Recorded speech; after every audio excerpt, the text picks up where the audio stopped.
Hi, good morning, everybody. I'm going to just grab your attention.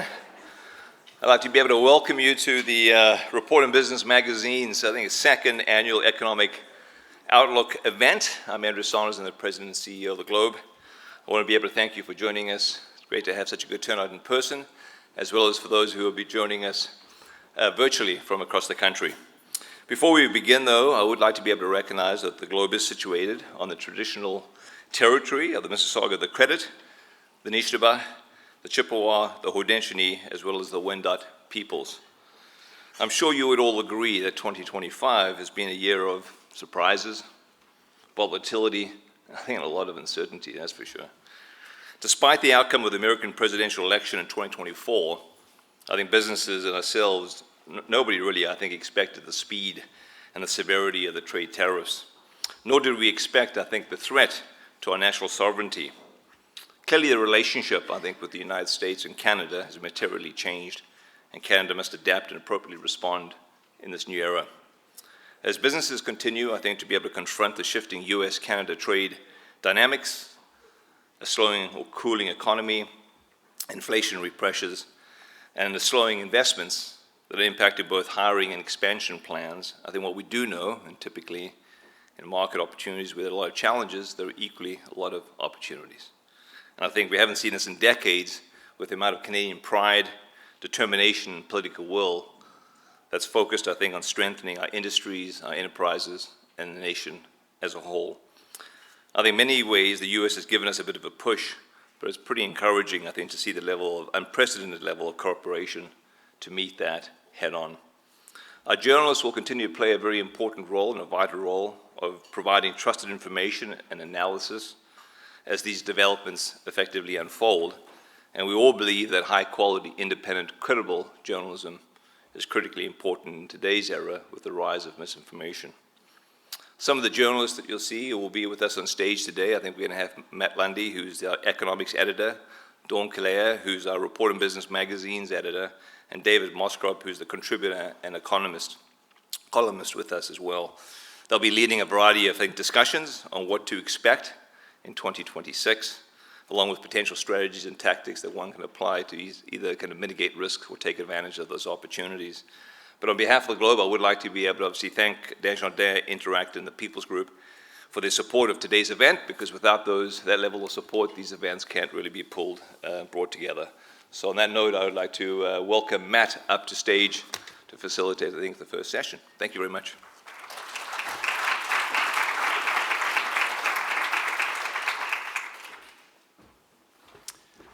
Thank you, Andrew, and good morning, everyone. As Andrew mentioned, I'm Matt Lundy, the economics editor here at the Globe.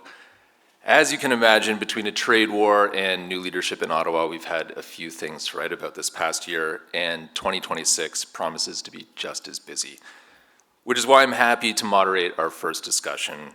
I'm pleased to be sitting down with Jimmy Jean, Vice President, Chief Economist, and Strategist at Desjardins Group. Welcome, Jimmy.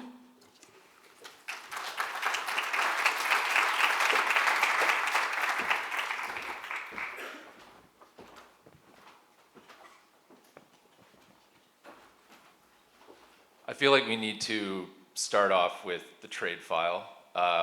Things are, I would say, maybe settled slightly from the spring when it felt like things were changing rapidly day to day. But what do you see for Canada in 2026? What are you watching for? What would we be aware of? What should we be aware of? Well,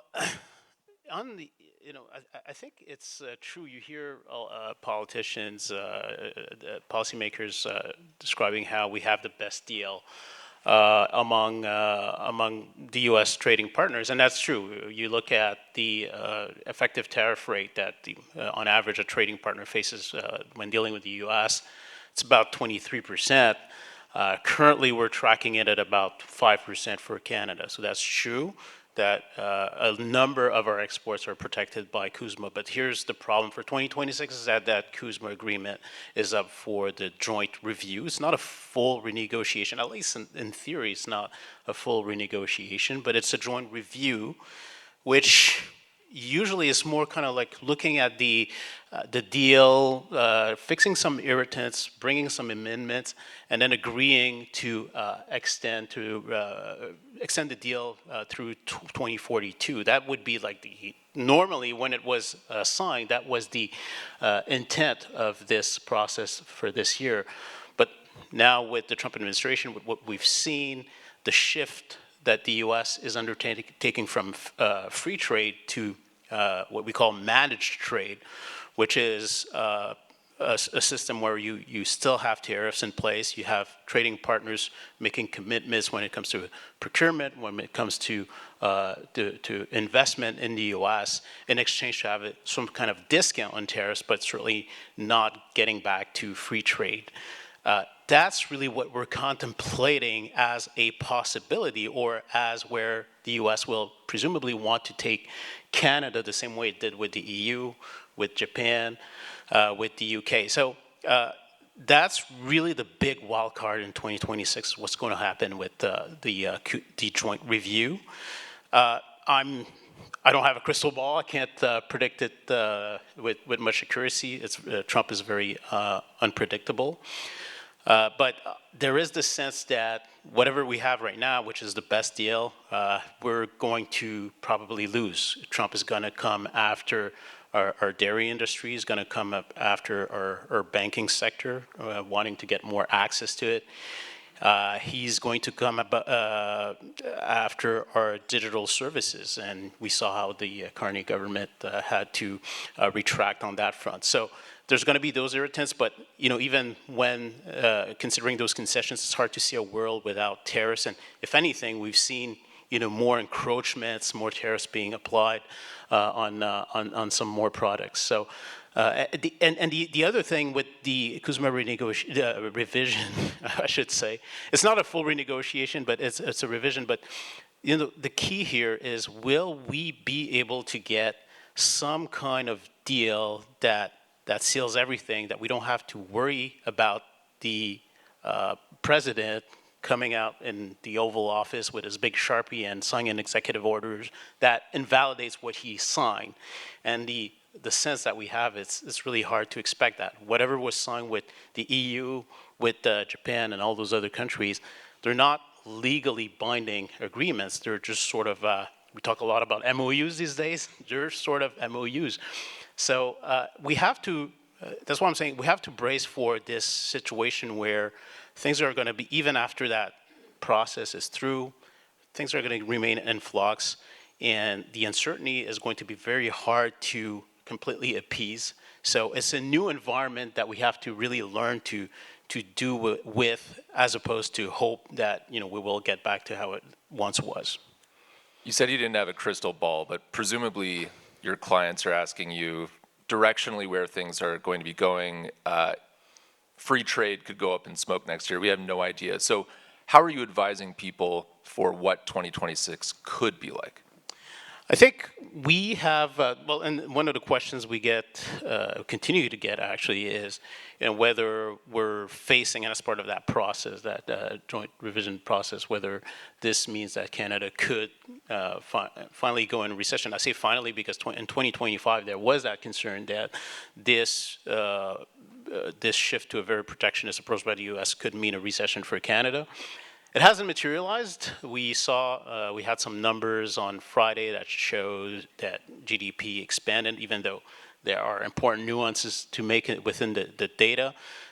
We see that on domestic demand, things are a little bit more, not catastrophic, but still fragile. You have that sense of fragility as well when you look at job market numbers. And that's really where I would say where the key is whether businesses remain in a situation where overall they're not firing people en masse. You don't see mass layoffs, because usually that's the key ingredient behind a recession.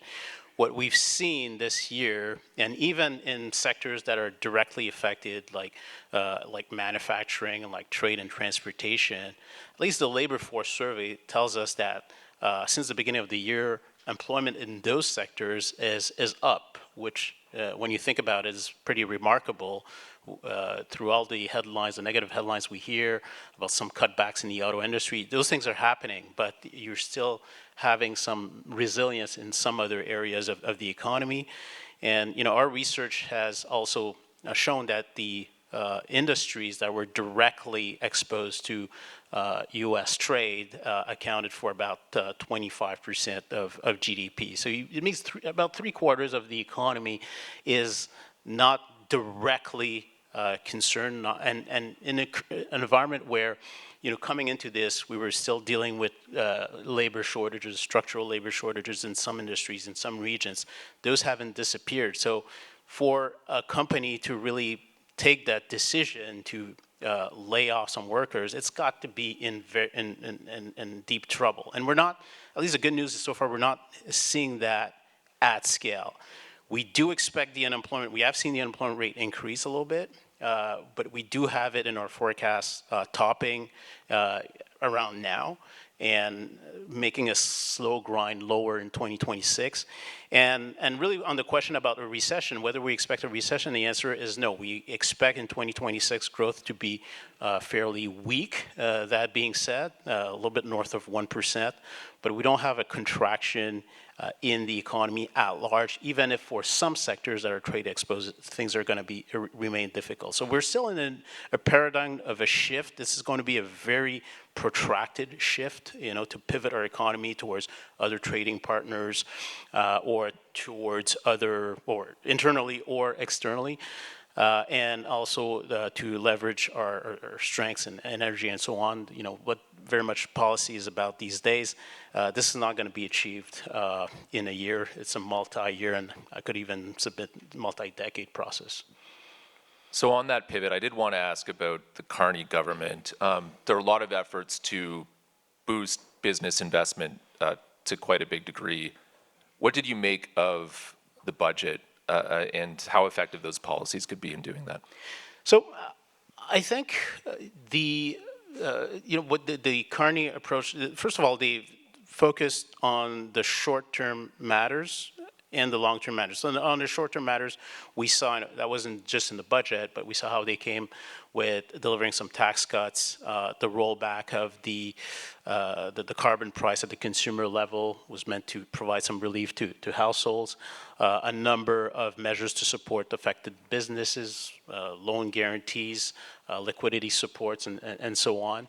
And that includes also what they announced on defense, right? They announced an immediate attainment of the 2% target, so through, for example, higher wages for new recruits, and for example, new recruits are seeing an immediate 20% bump in entry-level wages. So those things really address the short-term, the more pressing issues related to the trade war.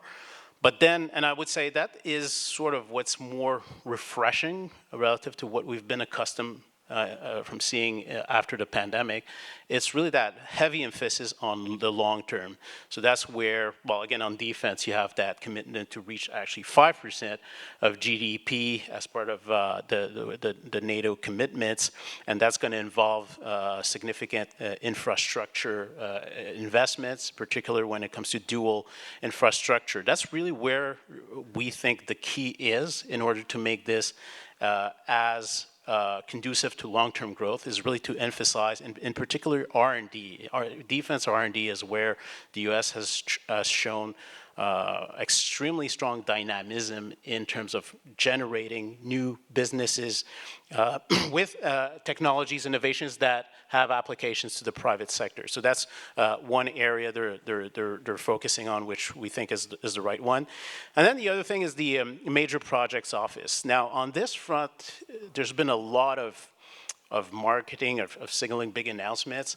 But the reality is that these are projects that were already underway, that were going to get done. They were significantly advanced in their process. They're promising to make the bureaucratic process more manageable, faster, and so on, which will alleviate costs.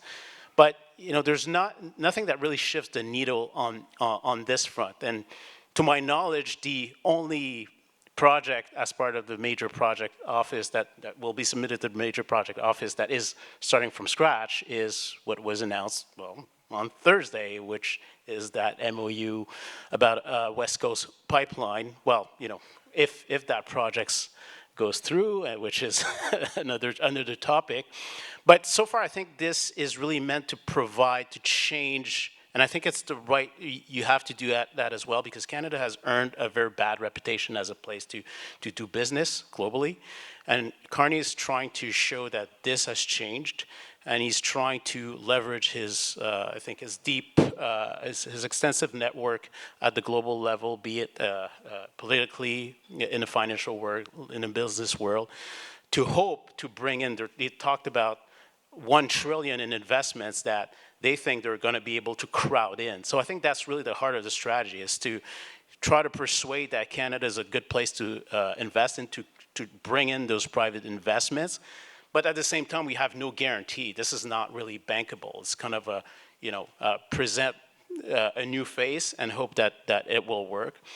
So the other part of the long term, which I would have hoped to see much more emphasis on, is really the support to business investment, because I don't have to talk about our long-standing productivity challenges, or how we're lagging, not just against the US, but against the G7.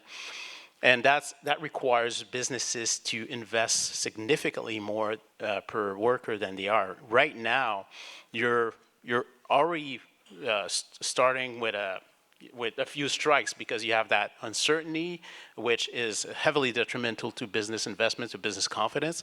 So I would have liked the government to go above and beyond in terms of delivering very convincingly competitive advantages when it comes to taxation. Now, they moved with that super deduction for productivity, but to my knowledge, only 2 out of the 9 measures as part of that super deduction were really new. They've extended and pushed some deadlines here and there, but it wasn't really, nobody was blown away by what we saw. And really, at this stage, we need the government to really, we would have needed a shock and awe on investment, on support to investment, to really persuade businesses. And that's really the difference with the Major Projects Office. Major Projects Office is still the government selecting projects, selecting what is going to be allowed to move faster, whereas an approach that focuses on incentives at large just means we don't care what you're into, as long as it's productivity enhancing, as long as R&D, AI, you want to invest in that, we're going to support you, and in a big way. And that's not really the message that came out of that. So I would say, my reading of it is mixed. It did some things right, some things less. I think one of the big sources of uncertainty, we talk a lot about trade. We talk less about immigration, but when I meet with business owners, it comes up all the time. Many are telling me that the uncertainty about immigration policy is their top source of uncertainty, even above trade. And even some businesses that have exposure to the US are mentioning this as a concern, and there was very little to really alleviate those concerns in the budget. And from the business perspective, is that because they're struggling to hire, that they're worried about immigration policy? Yes, and it's real. They're struggling to hire. Those are businesses that tend to be in smaller communities, that tend to be in very specific sectors, in manufacturing, in construction. So businesses that require specialized work, skilled workers, but for example, in trades, and or even in less skilled, or what we economists determine as less skilled sectors, in hospitality, for example, or in long-term cares in smaller communities. It's hard to get Canadian-born individuals to work in those sectors, in those industries, in those locations. So that's why they've been relying so much on foreign workers.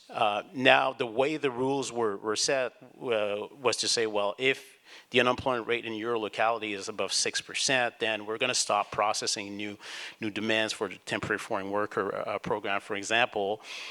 And it's kind of a macro solution, a macro way of looking at it when, even if the unemployment rate for various reasons might be above 6%, doesn't mean that you have more welders, you have more laborers, people working with certain skill set in the local economy that you can really draw on. Even the youth unemployment situation, yes, youth unemployment is very elevated, but, are you going to get 20-year-old kid to work in North Bay? It's hard these days, right? In my days it was easier, but now it's a different situation. But the key with that is that those businesses, what they're saying is that not having that clarity, not being able to plan when it comes to the availability of labor means that I can't invest. You want me to invest? How can I invest if I don't know that I'm going to be able to have the labor supply that I need? So that's a big problem, and that's really the no investment. That's kind of like the positive way. The more negative thing that you hear sometimes is that I might go out of business, and some companies are saying that this is as important an issue to say that they're afraid about their ability to continue to operate if they don't have access to workers. And we know that, deaths in many provinces in Canada, deaths exceed births. It's not unique to Canada. You see that across the advanced world. So it comes with trade-offs, and not to question the necessity to deal with the pressures from high population growth on the housing market, on health and education system, on local infrastructure. All those things are really true, but it doesn't seem like we've figured out the right balance in terms of the skills that we need, and to give priority to those key skills. And one of the particular sectors where this is going to reveal an important problem, I feel, is in the construction industry. We have just under 2 minutes left here, but I did want to ask you quickly. You did a recent interview with a colleague of mine where you mentioned that toward the end of 2026, you could see the Bank of Canada raising interest rates again. Can you walk us quickly through that thesis? Yeah, so this was actually before the last decision they took, where the Bank of Canada cut interest rates at that point. And at that point, we were of the view that the Bank of Canada could deliver an additional rate cut, so another at its next meeting in this month in December. But the message we got from the Bank of Canada, and that surprised market participants to some extent, was to say, well, if the economic outlook unfolds pretty much as we see it right now, we're comfortable keeping rates where they currently are. So in our view, that speaks to the idea of keeping rates in a neutral territory. We had rates coming slightly below the neutral territory, which is 2.25 to 3.25. So we had it coming slightly into accommodation territory and then moving back up. They prefer to leave it in neutral territory. And one of the reasons they mentioned is not that they don't recognize that there are lots of risks and things that could happen on the negative side, but they also mentioned the fact that this is very much an economic capacity shock. So when you're hearing about the potential for many businesses, say not the auto sector, key industrial sectors that are thinking about shifting their production to the U.S., that's a capacity loss. And all else equal, in the way the Bank of Canada thinks about this would be actually inflationary.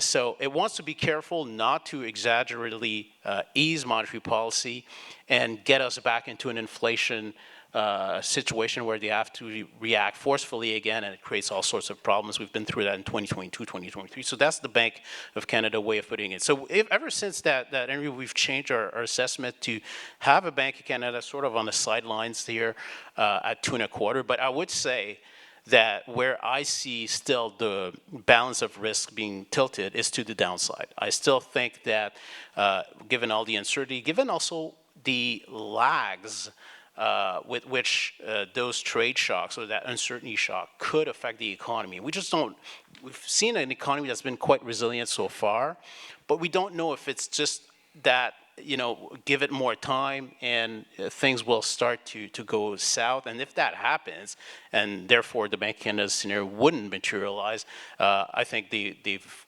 left the door open enough to allow for more rate cuts. We have to leave it there, but please join me in thanking Jimmy for joining us today. Thank you.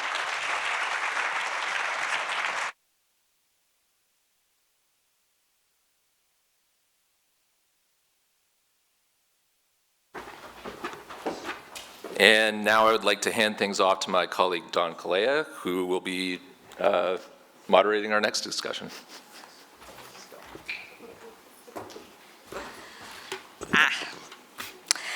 Thank you, Matt and Jimmy. That was great. And good morning, everyone. As you heard, I'm Don Kalea, editor of Report on Business magazine here at the Globe and Mail, and I'm pleased to be moderating our next discussion. You know, we just heard a lot about how uncertain everything is these days, and in times like these, it's best to be prepared for just about anything. So next up, we're going to welcome to the stage 4 leaders to talk about how they're bracing for all this uncertainty. First up, we have Ron Bedard, President and CEO of ArcelorMittal Dofasco. Welcome, Ron. Come on up.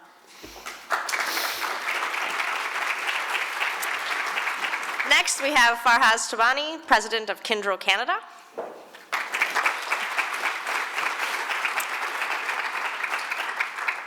I'd also like to welcome Jeremy Wilmot, CEO of Interac, and Kim Tiara, President and CEO of Ace Tronic Industrial Controls.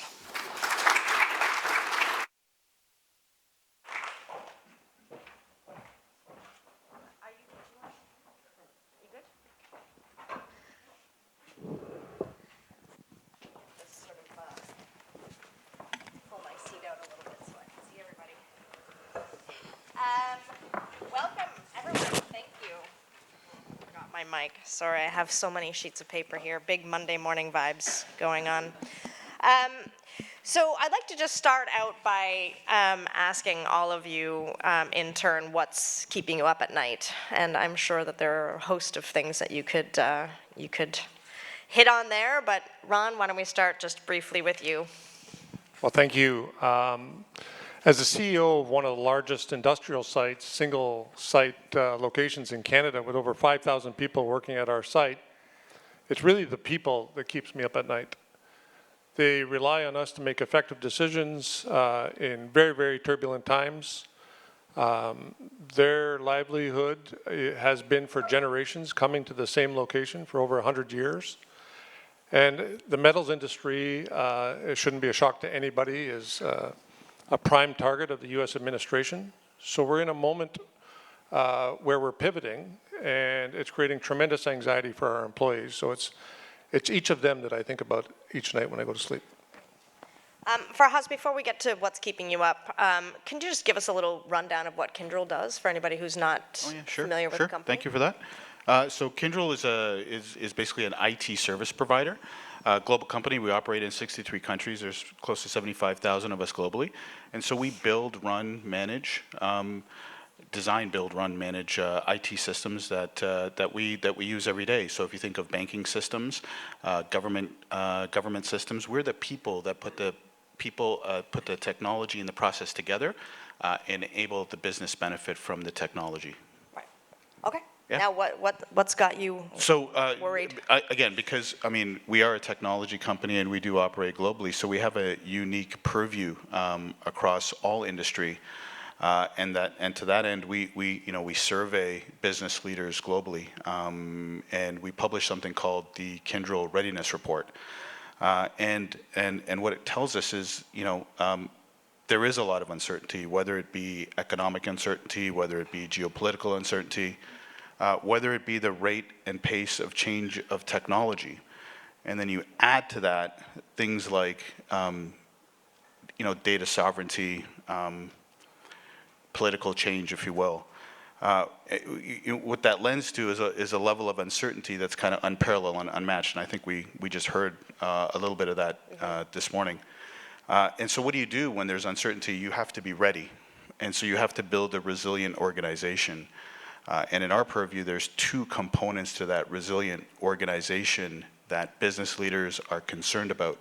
One of them is technology. Can it keep up with the pace of change? And then the other is people. And the people aspect, how do I prepare my people for the future? What skills? What is the demand of skills that are going to be in the future? So in terms of what keeps up business leaders, it's people and technology. Yeah. Kim? Hi, good morning, everybody.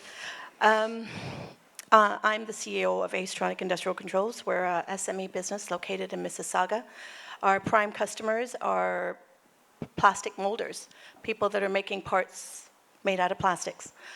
I've been in the business for about 31 years now, and I can honestly say what keeps me up at night is the skilled trades. It's very important for our industry to continue, and by way of having a healthy resource, it allows our customers to stay in business. Skilled trades, since I've been in the business, have been an issue, and we are 31 years later, and it's still an issue. Jimmy earlier touched on immigration. I think we have a huge resource that's just waiting to be guided into the trades that are needed to keep our manufacturing sector robust and strong and allowing it longevity to carry for the decades to come. So that, I think, for me, is something that keeps me up at night. There's a lot of attention being given to skilled trades now. The minister, the government are looking into it and applying funding or grants to enable various outlets to provide the skilled trades.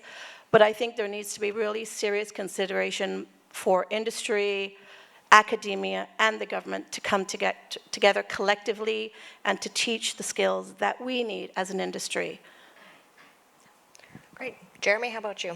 Morning, Dawn. Morning, everybody. So since this event started, about 1 million transactions have been processed on Interac platforms here in Canada. That's what keeps me awake at night, because Canadians rely on e-transfer, they rely on Interac debit, they rely on our verification capabilities with government access, and ensuring that that's 24/7 by 365 is a critical job for us. Just more in general, with Canada helicoptering up, the competitiveness of our digital capability is what worries me. So there have been recent studies that have talked about Canada being at the bottom of a G7 study on digital competitiveness. I don't think that is a good place for us to be. We do have issues with our financial crime infrastructure in Canada, and the need to address that. Scams, money laundering, cyber attacks, etc., is critical. So those are type of things that I think about on a more generic level. Right. So we'll unpack some of that in the minutes to come. But I will tell you what's keeping me up right now is these chairs are the most awkward. I feel like this is going to haunt my dreams later. I feel like I'm going to fall over. So Would you like me to go get you another chair? I'm 5 feet tall. These are not made for me. Ron, your sector's obviously been hit with mad tariffs. So I want to talk a little bit about, what's that done to Dofasco? How have you had to shift your strategy? And we'll sort of move on down the line, but let's start with you. Yeah, first of all, as the CEO, I put my hand up and I take responsibility. We were probably complacent. If I look at every investment bank out the window here, one of the first things they would do is look at our concentration. Are we too concentrated to one customer? Are we too concentrated to one industry? They don't often ask, are we too concentrated to one country? But in our case, we would be too concentrated to one country. Mm-hmm. We were almost punch drunk on waking up with the most reliable trading partner in the world. So as the CEO of ArcelorMittal Dofasco and part of the ArcelorMittal Group globally, we're working really hard to ensure that that doesn't happen again. And so if the United States comes back into the fray tomorrow and President Trump calls Prime Minister Carney and says, we want you at the front of the line with us all the time, it's not going to shift our policy. We're working very, very hard with the provincial governments here and across the country. We were just out in British Columbia last week, in Quebec, here in Ontario, and certainly with the Prime Minister and his team, to make sure that we have trade protection that's in our control, in Canadians' control, so that we can compete fairly with anybody in the world here in Canada. And the Prime Minister made a lot of moves in that regard. I think more importantly, we just made an announcement on Friday expanding our R&D capability in Canada. Here in Hamilton, next to Dofasco, we have a big R&D group, over 100 people, half of which are PhDs. They're looking at critical minerals of the future, how they're used in our products, advanced products that are going to be used for the Canadian economy. And I will tell you that it's been received very well from Newfoundland to British Columbia, having products here made in Canadian mills that can supply the Canadian market reliably. And with the work that we're doing with CN and Tracy Robinson, making sure that we can get them there reliably and on time. So I'm real proud of every member of our team. We provide some of the most advanced materials in the world. ArcelorMittal Dofasco is always in one of the top 3 mills of the world, generally in the one spot. And it's really a function of our people and our products. And we're now tailoring that to being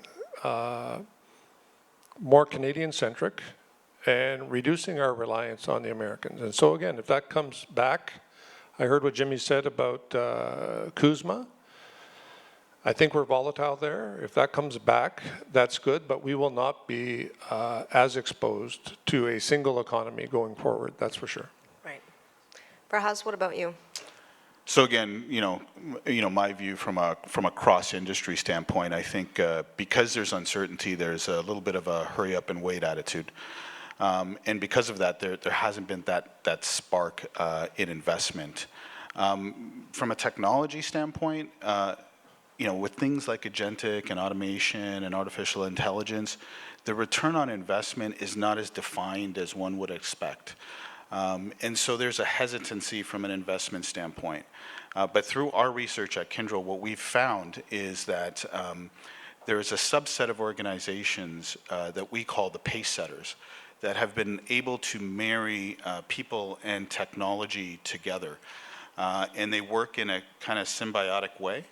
And they're able to really define the investment in innovation, similar to what kind of Ron just said. And by doing that, they have a higher return on investment. They have things like lower cyber incidents, and they're able to react better to changes in their environment. For example, regulatory changes where they're able to react quicker. And they are seeing a profound return on investment. And again, this is the alignment and the deliberate approach to investment in keeping their technology current and an investment in keeping their skills current. It provides that readiness or resilience, if you will, from a business landscape standpoint that allows them the ability to react to these business challenges more effectively than others. So the message there is the strategy is really a deliberate investment approach. Right. Kim, how about you? You're a major exporter to the States. How have things had to shift for Acetronic? Actually, we're an indirect exporter to the U.S. The bulk of our customers are exporting.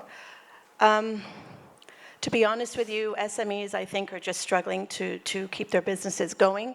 We're small players in the grand scheme of things. It's going to take the governments and large corporations to sort of muddle their way through this. For our company in particular, as we supply the plastics manufacturing community here in Canada, we're looking to expand our offerings to our customers to make them stronger and open to more newer projects that they're able to address. So, and in doing that, unfortunately, there are certain products that are not manufactured here in Canada that we can offer to our customers. So therefore, we have to go south of the border to represent those manufacturers that are able to add advantages to our Canadian manufacturers. And at the end of the day, no matter what we produce here in Canada, we need customers.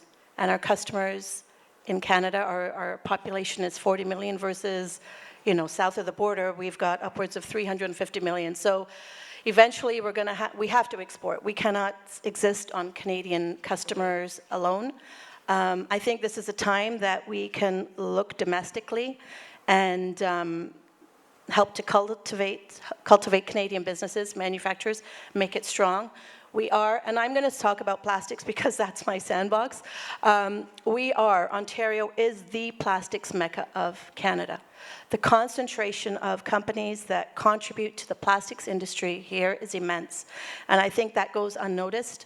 And don't take this wrong, there's a lot of emphasis on IT, there's a lot of emphasis on steel, but plastics is equally important. So I think that's a long answer to your question, but I hope I answered it. Yeah. Jeremy, how about you? How have things shifted for you at Interac? Yeah, so looking at the opportunity forward, I want to stay with a lens on digital infrastructure. And when we look at digital infrastructure and the need to modernize that and accelerate that, 3 areas I think about. The first one is around the payments and the real-time settlement of payments directly from accounts to accounts. And Canada has an opportunity with its real-time rail project in order to ensure there's a faster velocity of money, a more digitally native payment rail that's available for businesses and consumers. So that would be the number one part of it.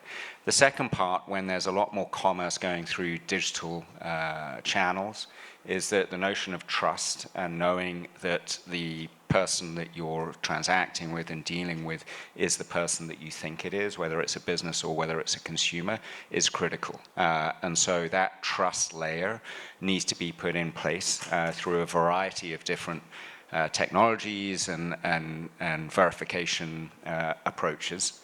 And then the third area is around digital sovereignty. And we've heard a little bit about this. I think that discussion seems to be waning a little bit. But the importance of digital sovereignty in terms of keeping data in Canada and not allowing that data to leave the borders as transactions or verifications are being done in the digital economy. It's an important privacy element, but it'll be a competitive point for countries around the world. And secondly, from an economic boost point of view, to be able to keep those the cost of those transactions inside of Canada. Right. If the cost of those transactions are leaving the border or going to California or somewhere else in the world, they'll never come back in terms of an economic accelerant or positive impact for Canada. And so it's really important that we build digital experience infrastructure here in Canada and ensure, and we've got all of the skills and experience and capabilities to do that. There's no shortage of that. This is a very digital savvy society, and so really building that out, as other countries have shown, is a key important area for us. I mean, data sovereignty is such a thorny one. The world is dominated by these massive, players on the tech side of things. How do we actually ensure we are building data sovereignty here in Canada? I don't know who, Jeremy or Farhaz or anybody want to jump in. It's not quite as clear cut as you might hope. Yeah, I think a couple of areas I talk about. One is regulation and legislation, and if you look at Australia, their legislative framework for data protection and using data for a common good, such as combating threat actors or combating financial crime, is much more mature than it is here in Canada. They had a big breach at one of their telcos a few years back, and that really sparked that showed the need for players to be sharing data. There was no legislative protection at that point that breach happened, and so people were not sharing data, and therefore the protection of their private data was just not happening fast enough. So the government there moved over a number of years and now have a appropriate legislative framework in place. We need to leapfrog and not take that long, but we can learn from jurisdictions like Australia. And the second area would be technology infrastructure. There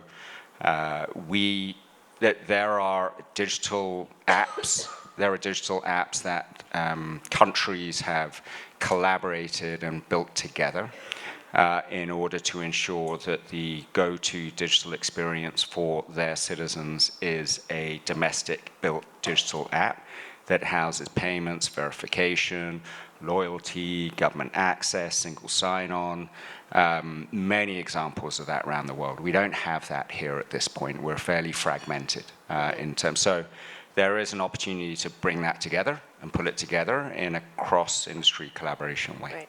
Farhaz, this is your wheelhouse. You want to chime Yeah, in? no, so, agree with everything Jeremy said. I mean, data sovereignty really goes to Canada's resilience, right?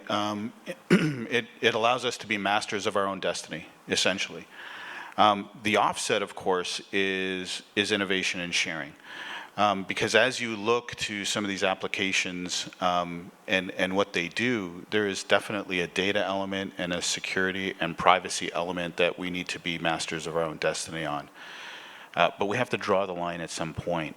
And the reason I say that is there's a level of innovation that you get from sharing of data. And so if you think of the way, agentic agents, not to be too technical, thrive is to use patterns. And so they use patterns for their wisdom, if you will. And those patterns can't be localized to just Canada or Australia or the United States. The benefit is the global sharing of these patterns so you understand how to make these agentic agents learn over time.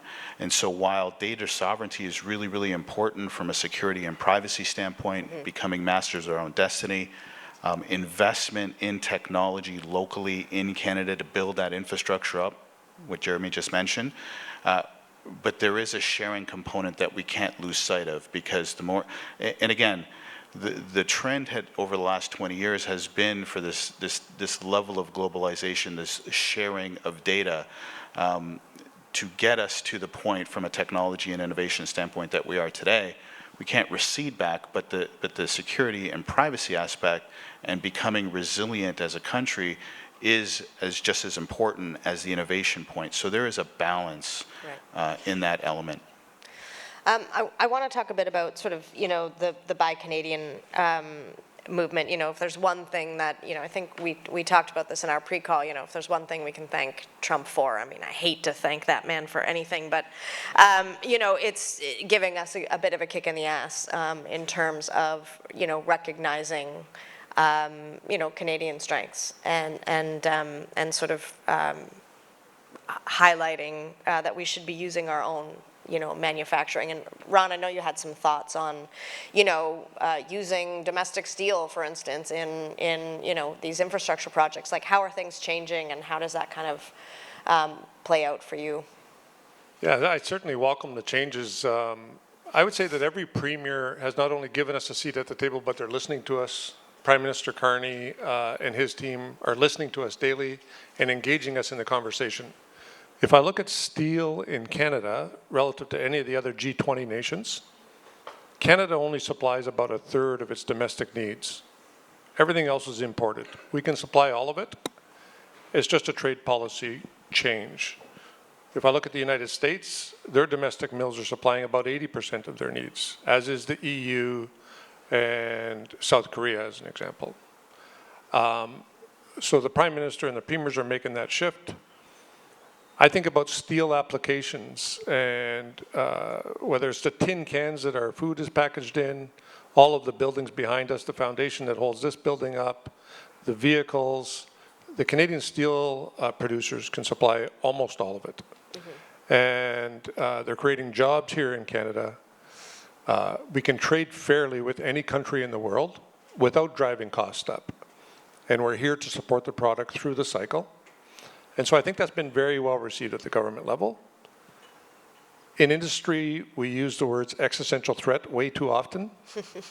I think everybody in industry and everybody in government today understands that as of January 20th, we're living with an existential threat to our existence.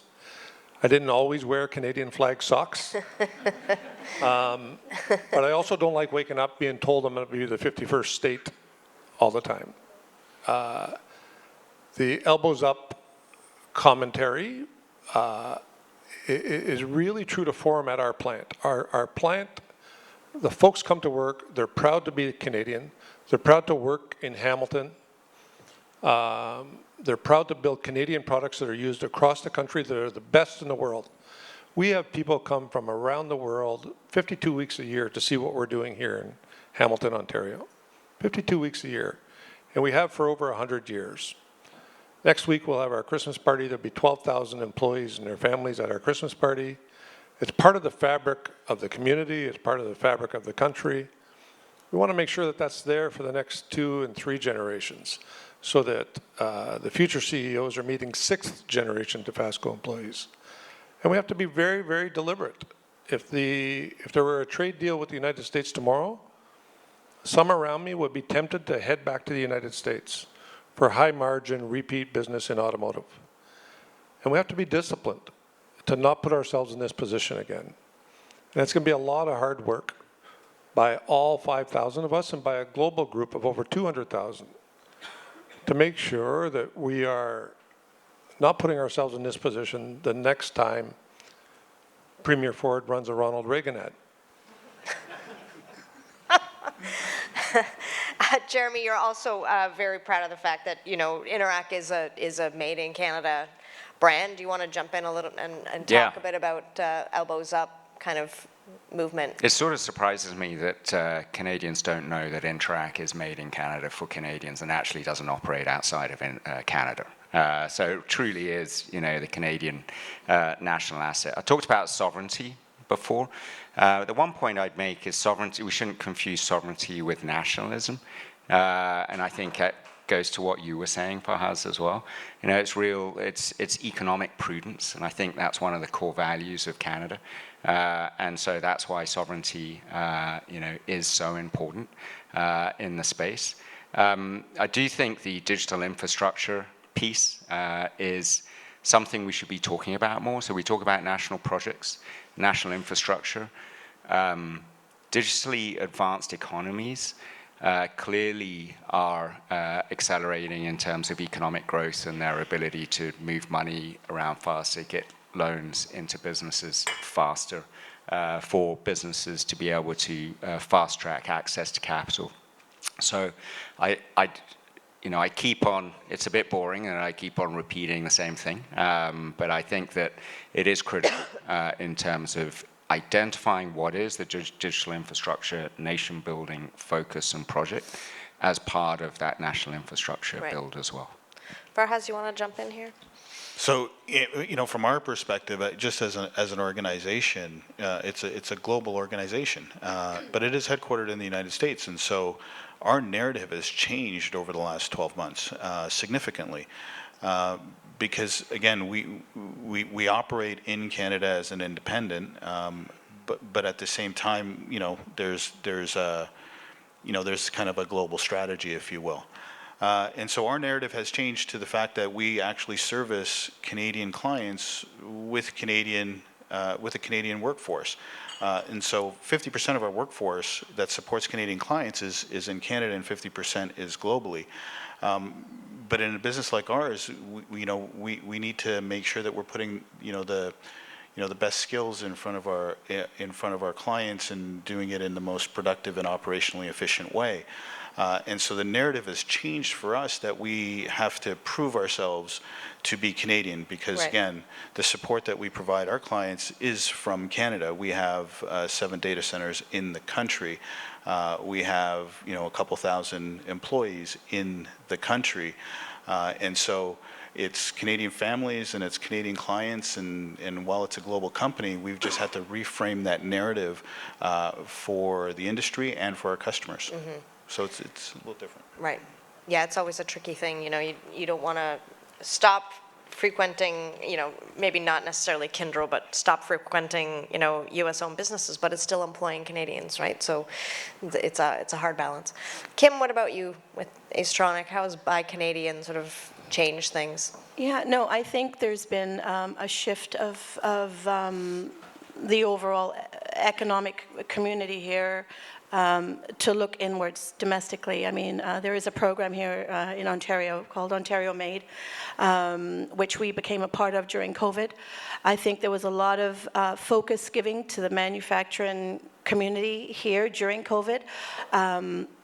There were a great many automotive companies that pivoted to making PPE-related parts during COVID. And I think that really showed us the capabilities that we possess. And typically, I think, generally as humans, we always look, you know, the grass is always greener on the other side, and we don't look in our own backyard. But Canada is ripe with a lot of capabilities and a lot of potential, and I think COVID really highlighted that for us. I think family-owned businesses are very, very key to the growth here in Canada. In the plastics community itself, I know that we are home, Ontario is home to 10 of the largest plastic related companies, whether it's machine manufacturing, whether it's building a mold, whether it's producing parts for the automotive sector. They're all here and reside here in Ontario. And I think the vast community does not realize the potential that we have. And I think now, given the circumstances, you know, first it was COVID, now we've got the tariffs that are forcing us to look inwards and create that resiliency so that we don't allow ourselves to be open to the whims of another person. You know, we should be in control of what we can do. I want to talk a little bit about talent. You know, all of you sort of thrive, obviously, on your human resources. Maybe, you know, two of you sort of more on skilled trades and two of you on tech talent. So I don't know who wants to kind of go first, but what issues are you seeing around, you know, talent? Kim, you mentioned immigration. Jimmy also mentioned immigration being a major issue right now. Lack of skilled trades people. Who wants to jump in on that? Ron, give her. Look, we're blessed to be centered in Hamilton. McMaster University and Mohawk College are close neighbors. We collaborate with them daily. They work closely with our HR people, with our manufacturing people. And I'm proud that we're an employer of choice for both of those institutions. Whether people are coming out of law school, coming out with CPA, skilled trades, we're a destination of choice. Why? You know your check's going to be there at the end of the week. We treat our people well. They're the core of everything that we do. For 6 decades, over the building next to us, the slogan said, "Our product is steel, our strength is people." We really try to make sure that people are the absolute #1 priority in every decision that we make. And that word gets around the community. And so, again, we're blessed. We have ample access to every type of person that we need, every skill required to run a big company like ours, and with very little turnover, one of the lowest turnover rates in the entire industry in North America. So there's a lot that goes into that. We have to be present in the community. We have to be present at the schools, work closely with the schools, creating programming that's going to work for us, having exciting technology for young tradespeople to work on. And we're advanced mills. This is not a 1920s coal factory. Right. It looks very much like any of the automotive factories. So people are excited to work there. And then we've got to work and stay engaged with them to create a career and not just a job. Right. Farhaz, go ahead. Yeah, so in our business, you know, Kyndryl is a people company. We don't own hardware, we don't sell hardware, we don't sell software, we sell people. The people are the people are the ones that enable the technology and all of the benefits from that technology. So for us, you know, the demand for skills today and in the future is completely everything that we're concerned about.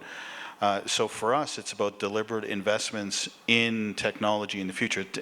You can't use the word technology without talking about the people aspect of technology, because again, people enables technology. And so for us, it's about the deliberate investment in those skills in the future and trying to anticipate where that's going to be. Because again, with the uncertainty and with the rate and pace of change of technology, you don't necessarily know where it's going to be. So the hesitation then becomes on the investment. And so we're trying to be very, very deliberate to anticipate the skills that we will need in the future, both short and long term, and make sure that it's provided by Canadians for Canadians. Right. I mean, it's so difficult right now not knowing exactly what those skills might be, right? AI is changing things at such a furious pace. What skills should we be cultivating? For us, so there's two things I feel the plastics industry is facing. So there is obviously the skills shortage, but there is also a very, very negative perception of plastics, especially for the younger generation. So industry is stepping up. When I say industry, I say the plastics. There's certain companies that are setting up within our sector that are stepping up and starting to be more creating advocacy for plastics and all the innovation that occurs within the industry itself. So getting involved with the high schools, elementary schools, starting to show all the exciting careers that could be that are in the industry awaiting you. You just have to, we're planting the seeds and getting involved with academia and the schools at that level, and then working towards colleges as well. But the real, for us, we need to really allow this next generation to not have such a negative perception of plastics, because it is ingrained into all aspects of our lives. I mean, we're not going to be doing away with it. And how can you be a part of the solution? If you think there's, if it's hurting the environment, if it's non-biodegradable, how can you get involved with a degree and help innovation along? So that's what industry is doing. We've got several associations that are working on that effect. We've got CAM, which is a Canadian Association of Mold Makers. We have the CTMA, and then we have the APMA. So all of these associations are really great advocates for the industry overall. But as an industry, we have to step up now until academia gets to where we need it to be. Right. Yeah, so we have about 1,000 people at Interact. Over the last 2 years, we've hired 500 people. So there's been a big expansion in order to support this digital infrastructure build out. The 500 people that we've hired in the last 24 months, we had 80,000 applicants for those 500 people. And for the intern program, we have about 100 people a year. We have typically about 30,000 people who are applying for those 100 internship positions. And that highlights that Gen Z challenge that's there. And it really is a challenge. I mean, I've got kids who are 22, 24, 24. And it's a massive challenge. It is really competitive. If you grow up in India, you probably don't think this is that competitive. But if you're used to a Western world type of society, that is super competitive. The second thing I talk about is the way we work and the talent that we have. So AI, you mentioned, I mean, it's transforming the way we work in the digital world, right? So the need to have a co-pilot or an agent, an AI agent, who is helping you on a daily basis. I love to ask my ExCo team, how many minutes a day are you spending on AI? How many minutes a day are you asking your AI agent that question? And I get a pretty wide-ranging answer. And a lot of times the answer is, well, how many minutes do you think it should be? They're asking me, well, why don't you ask AI? So, and typically it's like 75 minutes for a senior executive to be using every day.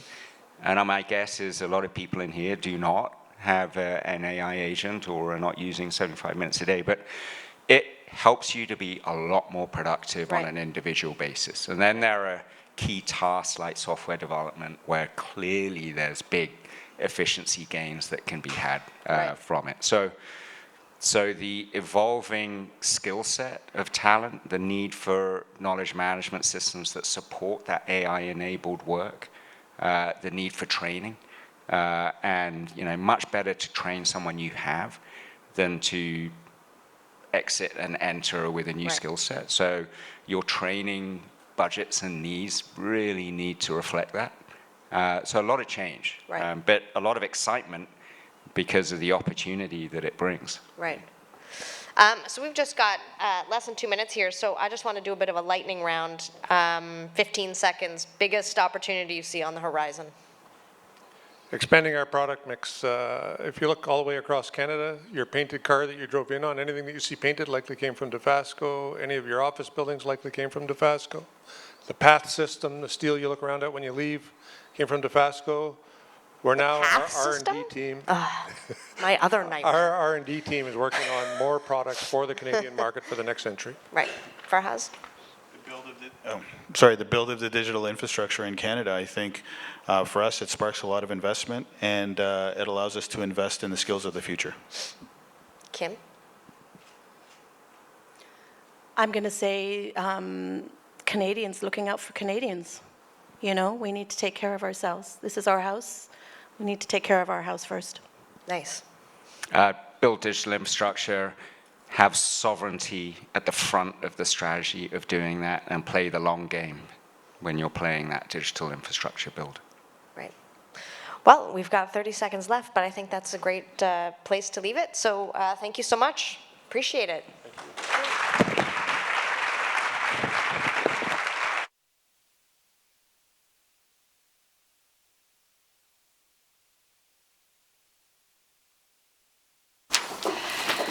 I'm lost in my own notes here.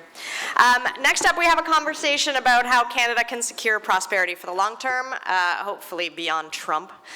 I'd like to hand off to David Moskrop to moderate our last discussion. Thank you. I probably should.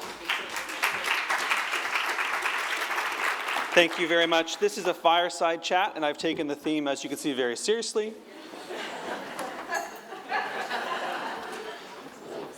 But there's no goddamn fireplace. Well, thank you, Don, and thank you to everyone. I'm so pleased to be here. I'm a contributor and a columnist with the Globe and Mail, writing things that hopefully keep some of you up at night. But the star of the show is someone I've read and admired for quite a long time, Denise Hearn, who's many things, I should say, first off the bat, including a fellow at the Berggruen Institute, a senior fellow at the Columbia Center on Sustainable Investment at Columbia University's Climate School, as well as the co-author of two remarkable books that I highly recommend, The Myth of Capitalism, Monopolies, and the Death of Competition, a Financial Times best book of 2018, and The Big Fix, How Companies Capture Markets and Harm Canadians, published by McGill in 2024. Welcome, Denise.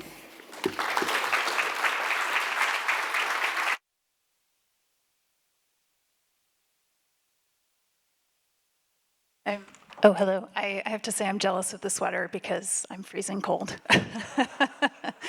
Good morning, everyone. Nice to see you. I got it. We're not live. I got it at Marshall's for $99 because it's a time of fiscal prudence. But I want to start with... That's a good find. It is a good find. Yeah, my time is not worth very much. Okay, so I want to start by tracing some developments in your thinking, because I always thought of you as the competition person. And when I wanted to think about competition, I would go and I would look at what you were thinking about. You've written extensively on the state and the future of competition. And I'm curious, how would you characterize it today compared to 5 or 10 years ago, and where it might be going in the next couple of years? Yeah, sure. Being the competition person is always, you know, a winner in terms of being at parties and being everyone's favorite conversationalist. But competition is something we talk about a lot. We heard many of the panelists speaking about both domestic competition and international competitiveness. What we know is that in most OECD countries, competition has been waning for the last few decades, and we've seen a lot more concentration across many industries. This is so the first book that you referenced came out in 2018. It was mostly focused on the US, and the main contention of the book was, if you consider yourself a capitalist, you have to believe in competition, and we don't actually have competitive markets anymore. The last book that I co-authored with Vas Bednar, who I think is still here, hopefully somewhere, there she is, and is also an Amazing Globe contributor. We looked at concentration within Canada and how basically competition in Canada also has been waning from decades of merger waves that have gone largely unchallenged from regulators. And we have seen that since 1998, 40% of Canadian industries have gotten more concentrated. And that affects us in many ways. We're seeing that the largest, most entrenched firms have higher profit margins. You can see that there's less investment in R&D. We have one of the lowest rates of investment per worker in the OECD. We have stagnant business dynamism, so less companies entering markets, less companies actually going public. So there's lots of knock-on effects from a lack of competition that are both macroeconomic, but also, affect workers, consumers, and small businesses. It's tricky because I think about, I run a business. I'm a business of one. I self-employ. I'm a job creator, one job, and my own. But I sometimes think, okay, well, how would a business person think? And I think, well, if there was competition, I would want to crush the competition. I would want to wipe them off the map. I don't want to compete. And be honest, how many people right here, if you could snap your fingers and disappear your entire competition tomorrow, how many of you would do it? Come on, you are such liars. You're not telling the truth. I think a lot of you would put up your hand if you thought no one else could see you do that. But I think there's an impulse, well, we have to beat the competition. If we can eliminate the competition, even better. But there are costs to not having competition, right? And in the particular moment of tariffs and global instability, the end of the worldwide trade regime of the last 40 years, what would you say the core cost of, say, losing competition would be for the long-term health of this country? I mean, there are many, and I'm really bad at picking superlatives, but I would say that, innovation, a loss of innovation is one of the main ones. I mean, when you're not incentivized to self-disrupt because you don't actually have competition, it can lead to stagnant growth, stagnant productivity, stagnant innovation. But more importantly, I think, politically, and we are now at the highest levels of, I think, wealth inequality. That was a recent StatsCan report that came out.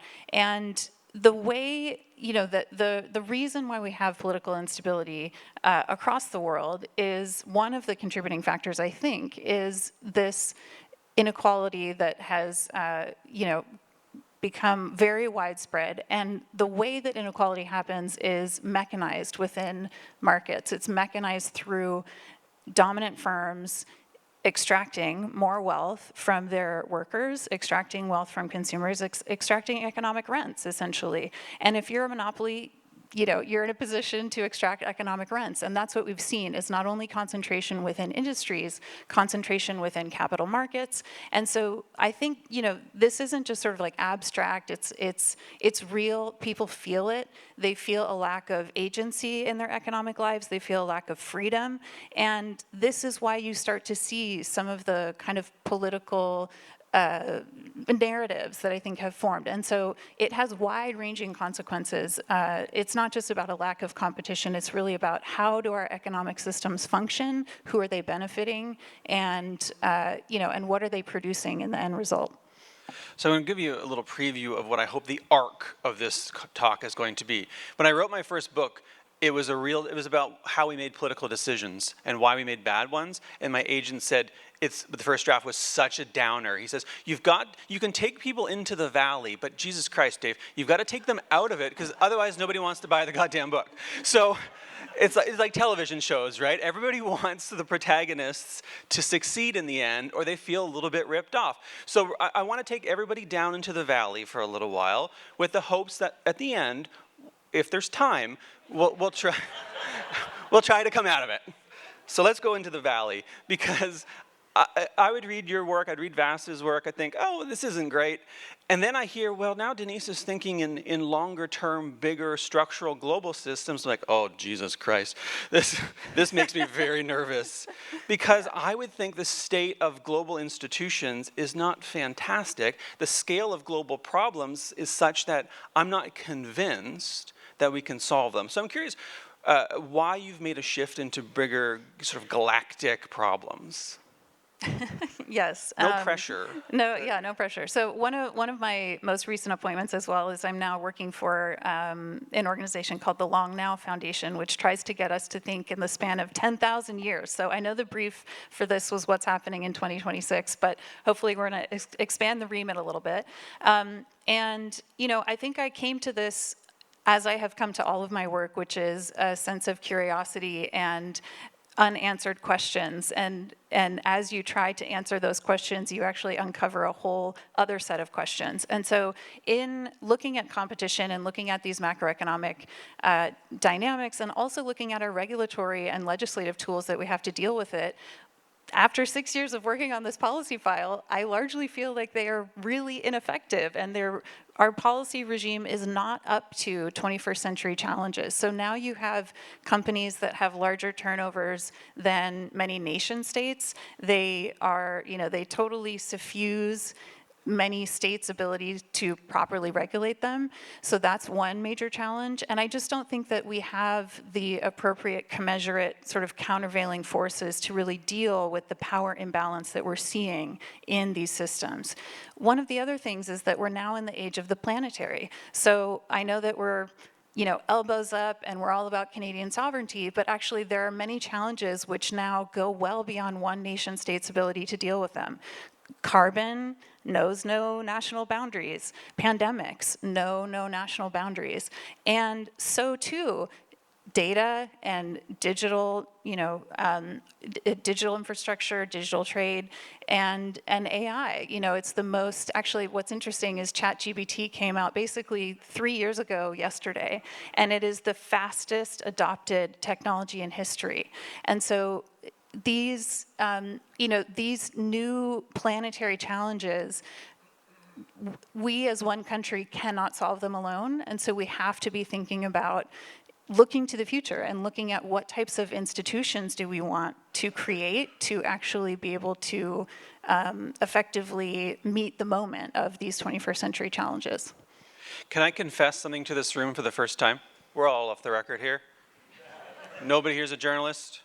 No, once someone said to me, you got to try using ChatGPT. I'm like, I don't want to. They're like, just do it. So I tried it, and I couldn't figure out how to use it. And eventually I'm like, no, I'm going to push myself to use it. And so I'm like, what order are the Marvel superhero movies in? I'm like, this is what I do the first thing. And then I was like, no, this is a bad use of ChatGPT. You've got this super brain thing here. I'm like, okay, how many days until Christmas? I'm like, I don't get it.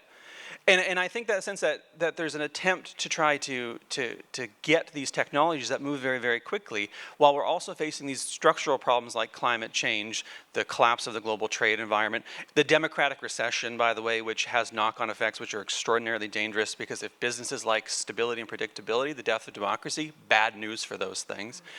And I'm curious, because I don't know if anyone here has ever had more than 2 people in a room trying to order lunch. Has that ever happened to anyone here?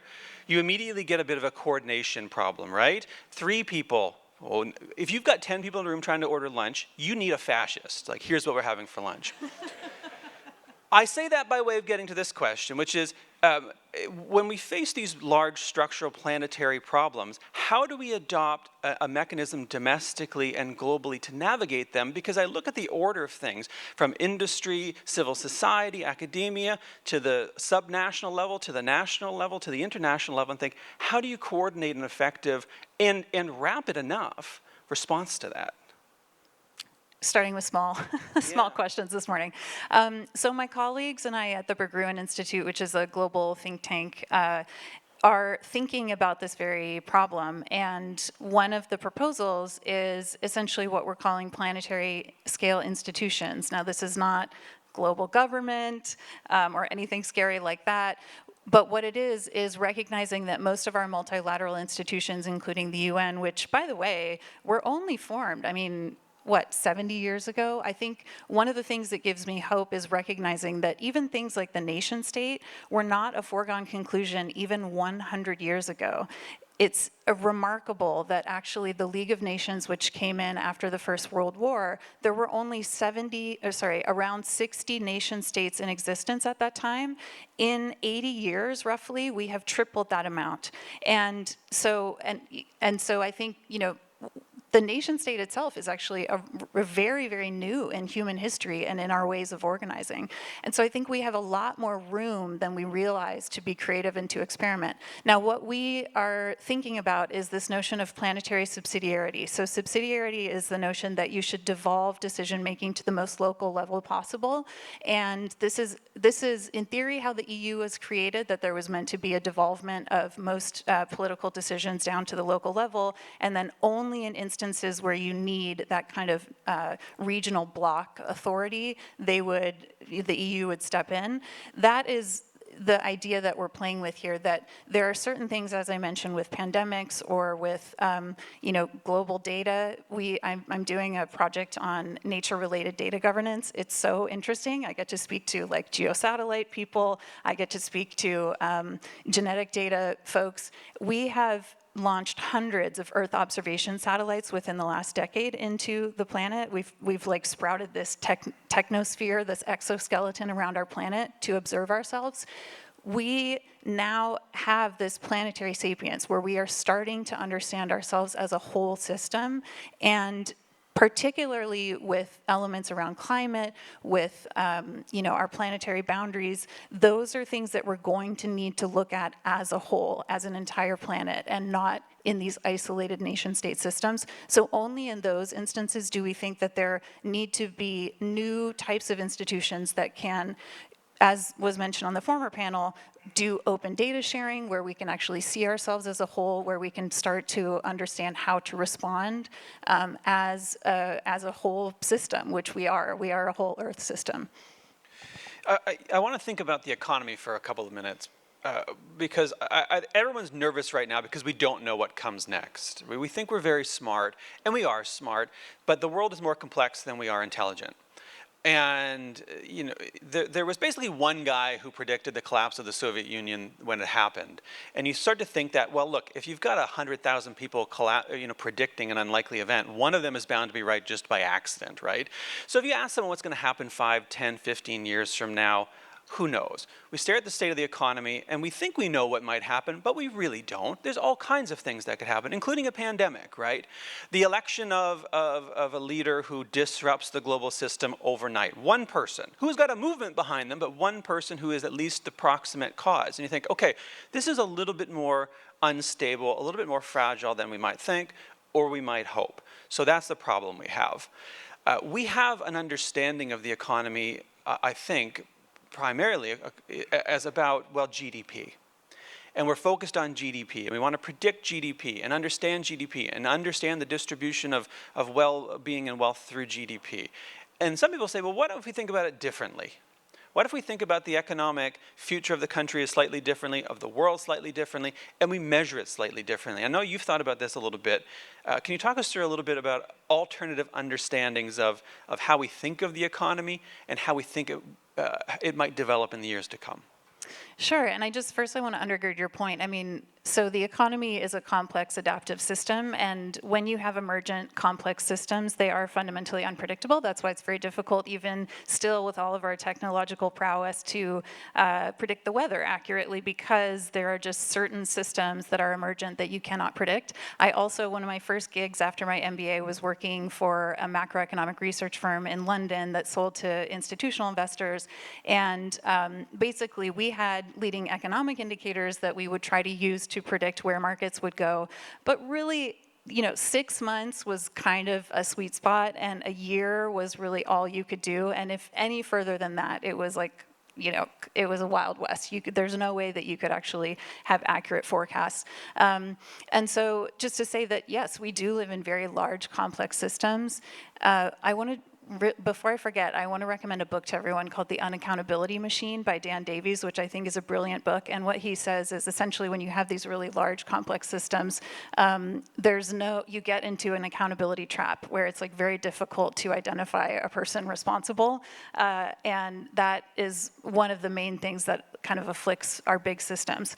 But in terms of GDP, again, this is another amazing instance where GDP was only created in the 1930s after the Depression in the US, and the guy that invented it, Simon Kuznets, actually told Congress, he warned them, and he said the welfare of a nation should, scarcely be construed from a measure of national income. So he said, don't rely on this as a way of understanding how countries are doing in their well-being. This is one single indicator, and it shouldn't be hegemonic. Well, it has become totally hegemonic.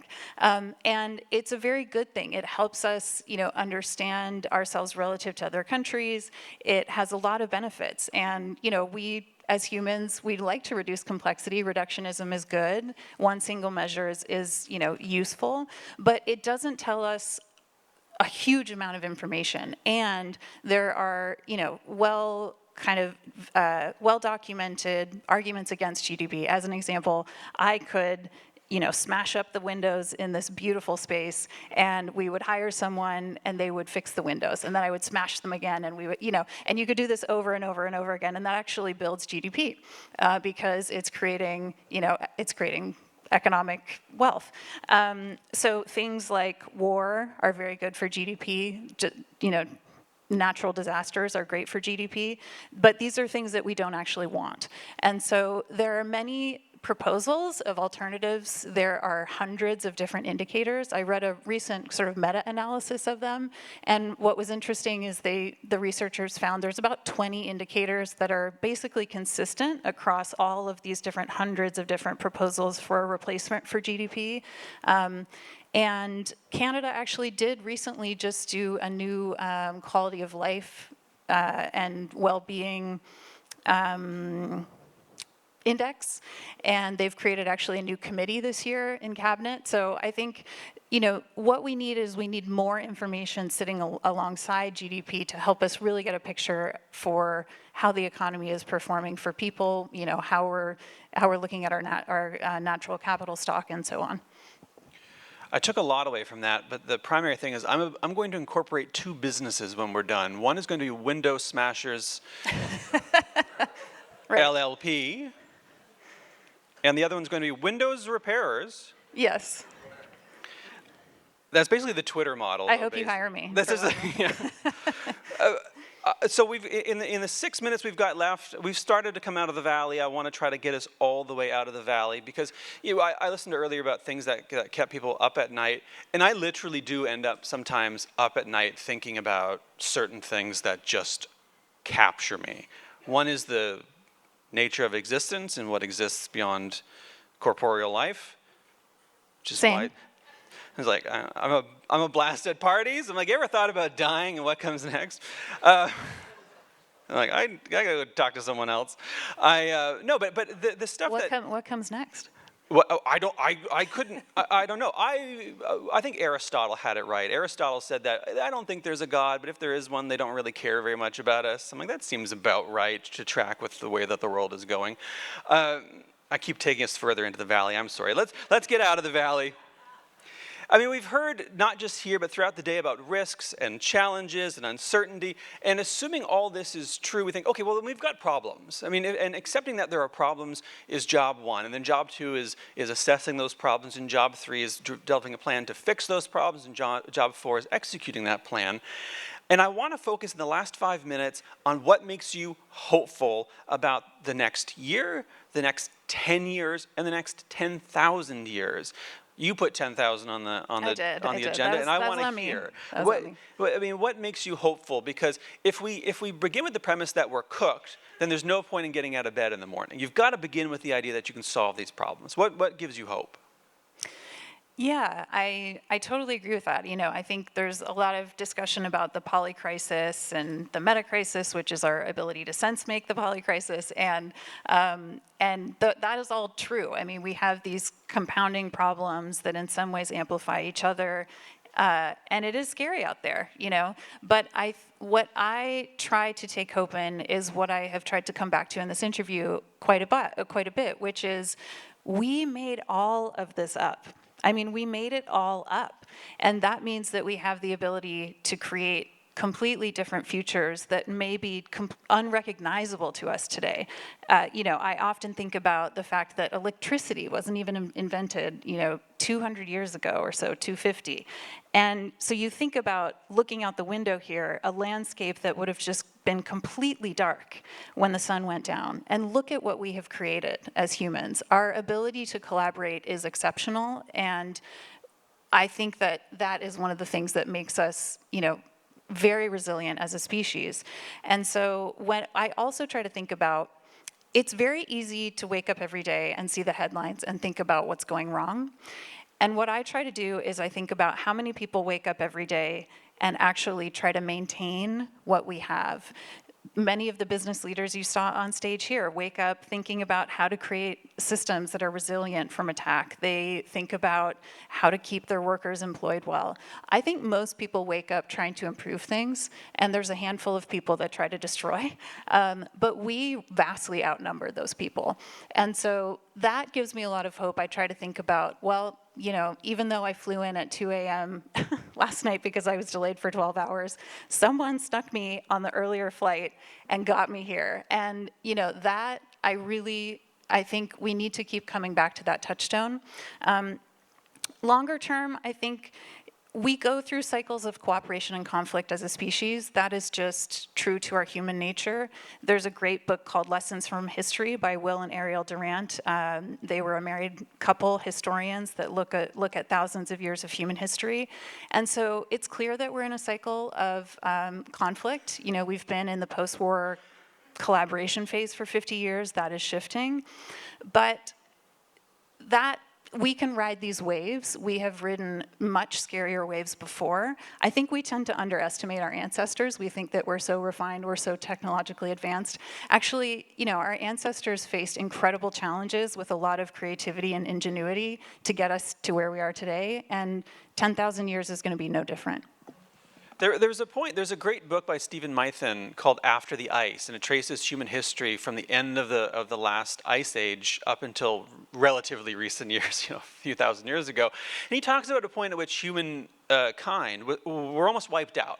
There was a moment at which, as one politician likes to call it, there was a hinge moment, and where we could have been wiped out. It might have happened. You run the simulation over a few more times, maybe humankind gets wiped out at that point.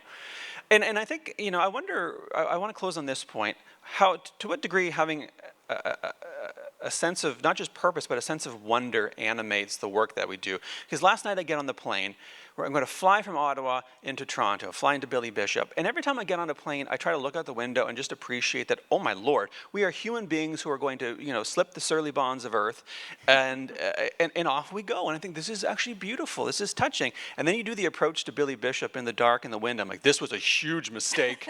I don't know who the hell invented this, but this was a terrible idea. Turn it around, and then you land, you're like, let's do it again. You know, it's like a roller coaster. But there's a sense of wonder, I think, that drives this. And I think every day it's very easy for us to get into our routines, to be able to meet our targets, to do our meetings, to log onto Zoom, and to forget that there's extraordinary things happening. Mm-hmm. If you were to give everyone in this room a piece of advice vis-a-vis their outlook on the daily approach to thinking through the next year, the next 5 years, the next 10,000 years, what would it be? Oh my gosh. I like ending with a curveball. Well, I'm loath to give advice. I think most advice is people projecting their life experience onto you. But what has worked for me is trying to maintain openness, a sense of wonder and curiosity, and recognition that we live in a paradox, that we are both, you know, completely incapacitated and not powerful at all to change the structures and systems that we are a part of, because we are one small, tiny agent in a huge, huge world. And we are also immeasurably more powerful than we understand and have a lot more agency than we really appreciate to make a difference and to actually inspire those around you and to take what is in your control and try to imagine the future that you want to live in, that you want your children and your children's children to live in, and take small steps every day to make that a reality. So that is the paradox I try to hold, and, you know, have fun. We're here for a short time, right? I think that's a terribly hopeful and optimistic and energizing note on which to end. Thank you. We came out of the valley. Thank you very much, Denise. Please. Thank you, David. Thanks to Denise. Thanks to all of you, and back to Don.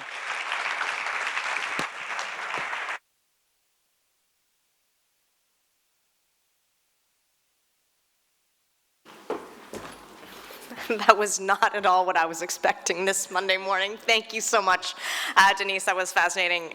David, top-notch moderating and sweatering. It is now my pleasure to welcome to the stage John Landry, President and CEO of People's Group, to make a few remarks before we wrap up.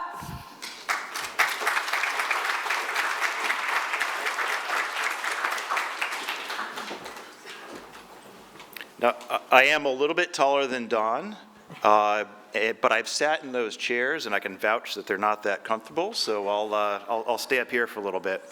What a tough act to follow. This has been an amazing series of sessions and speakers. Because I'm speaking fast, last, I get to pick out a couple of the things that really resonated for me. And unfortunately, there were a lot of them, but I'll try to keep it somewhat concise. It is my pleasure to deliver the closing remarks for today's forum on behalf of People's Group. We're proud to be here at the Globe and Mail Economic Outlook and surrounded by industry leaders and speakers that we heard from today. If I were to, at the risk of leaving anybody out, I'll maybe pick out a couple of things that I thought really resonated. Jimmy, your comments around the Canadian domestic economic dynamics and the reputation of Canada internationally as being a difficult place to compete and do business really resonated with me and the industry that People's Group operates within. Kim's comments on the focus and importance of upskilling our skilled trades and the importance of that economic driver for Canada I thought was really insightful and again resonated with me. Jeremy, a number of things that you called out.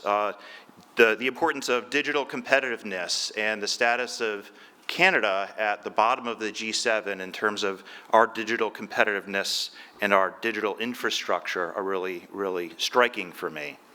And Jeremy, I'd also agree with your calling out of Australia as a very interesting market that brings a lot of lessons for us, and not just because I lived there for a while, but because I really do think that it's got a lot of anagrams and a lot of relevancy to how Canada should be thinking about how we evolve our financial infrastructure. Denise, your concentration, especially in financial institutions and on focusing on competition, and frankly, your hopeful optimism about where we can go from here within the country, but also over the next 10,000 years as a species was really resonate for me. And David, two things that David said. One, the discussion around who likes a competitor, and for ourselves and People's Group and how we operate in the marketplace. There is a dearth of competitors. There is not enough support and enablement for financial institutions, for fintechs, for challenger banks in this marketplace. And so maybe I'll count myself as an exception to someone who deep down as a Canadian, as a patriot, who feels like our economy needs more vibrant competition, that we'd love to see more of that in the marketplace. The second thing, David, I also learned from you, the advantages of having a fascist order your lunch. Where to go. And you pulled off the sweater fantastically too, by the way. So we spent today analyzing the complex economic landscape that lies ahead, from global market uncertainties and trade tensions to the critical need for productivity growth here at home. Our stagnant productivity is a reminder of how we are getting outpaced by markets around the world. From real-time payments to open banking, other markets are moving quickly, and they are beating us to the punch. I think Jeremy, again, pointing out some examples in Australia and in our own financial institution ecosystem here in Canada is very instructive there. So how can we possibly dream of being a main player in the global economy if we don't even have the same tools as our closest competitors? Canada's at a pivotal moment. The opportunity is now for us to build resilience and independence and become a main player on the world stage. That opportunity is right out in front of us, and a number that came up in a couple of the discussions today. But we have to act decisively, or else the gap between us and the world's cutting-edge, productivity-focused economies will continue to grow.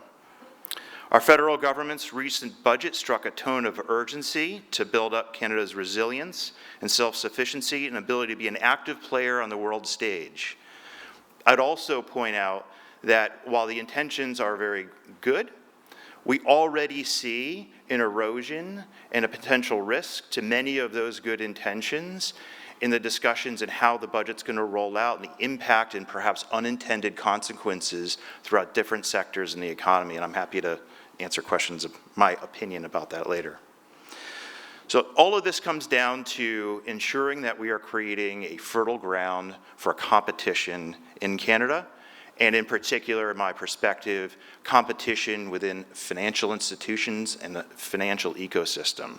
We live within an oligopoly. Competition isn't just nice to have, it's a necessity, particularly as we face global economic headwinds that threaten to deepen the affordability crisis and drive up unemployment. It fuels the type of innovation and productivity we need to navigate global challenges, and it expands consumer choice and builds a more dynamic, resilient, and inclusive financial ecosystem. In short, increasing competition is a direct path to a more prosperous and productive Canada. As a part of Canada's financial ecosystem for over 40 years, People's Group is proud to play a unique role in enabling the kind of competition and innovation that Canada needs. We provide access to banking infrastructure and support for challenger banks and fintechs. We help them facilitate digital transformation because we believe that building strong partnerships are directly contributing to the solutions that were discussed today. At People's, we envision a future where Canadians have hundreds of banks to choose from, and where Canada isn't playing catch-up, but is standing as a global leader in sector innovation and economic resilience. Making this future a reality needs bold thinking, strong partnerships, and collective commitment to fostering competition now as we stand at this critical juncture. So thank you once again for a couple minutes that you shared with me at the end. I hope you enjoyed, learned, and was invigorated as much as I was by the speakers throughout the day today. And here's to a prosperous 2026. Thank you very much.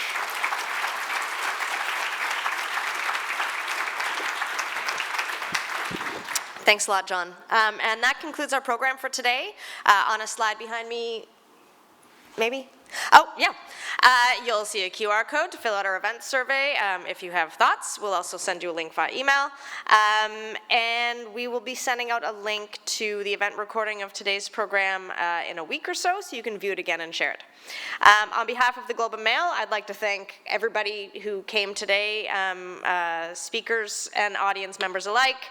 I'd like to thank Desjardins Interact and People's Group for supporting today's event, and all of you both here in the room and joining us online. Have a great day.